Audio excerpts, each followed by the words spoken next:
Ceux qui ont été honorés par l'action de François Mitterrand, ce sont bien sûr les socialistes, mais nul ne peut s'arroger cette mémoire pour lui seul, et puis les Français. Mais en même temps, c'est un devoir qui pèse sur nous. Ce qui compte maintenant, c'est de préparer l'étape suivante.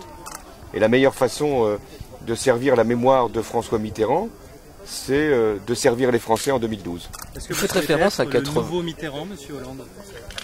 Non, moi je veux être François Hollande, ça me suffit déjà amplement. Il faut être soi-même avant de vouloir imiter les autres. Il faut reprendre les leçons de l'histoire, mais il ne faut pas la répéter. Je ne suis pas là pour reproduire, je ne suis pas là pour imiter.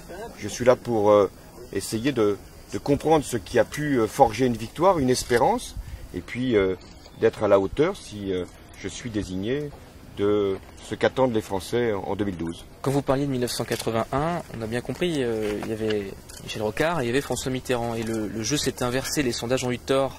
Est-ce que vous pensez que 30 ans après, là, ça vaut vérité aussi? Il faut regarder les sondages toujours attentivement, surtout quand ils montent. Et en même temps, il ne faut pas calquer ses choix sur des sondages. Vous avez raison de rappeler que en début de 81, non seulement François Mitterrand n'était pas le candidat désiré, c'était Michel Rocard, dans les sondages, mais en plus il était annoncé comme perdant quasiment à coup sûr l'élection présidentielle. 3 mois après, il en devenait le favori et ensuite le vainqueur. Donc les sondages servent de référence, ils n'annoncent pas un résultat, mais ils disqualifient.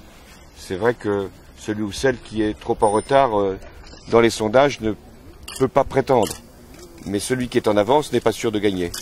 Donc il faut faire le choix de celui ou de celle qui peut être en capacité de gagner et de faire président. Vous n'êtes pas trop en retard?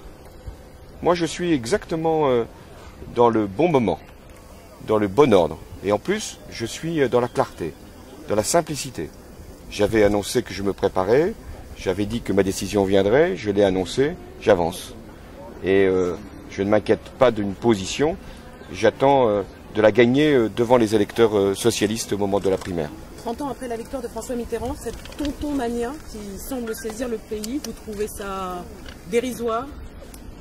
Non, non, je crois qu'il n'y a pas là de culte, il n'y a pas de nostalgie non plus, il y a simplement un retour vers l'histoire. Ce qui compte pour moi, ce n'est pas le mois de mai 1981 seulement, c'est le mois de mai 2012.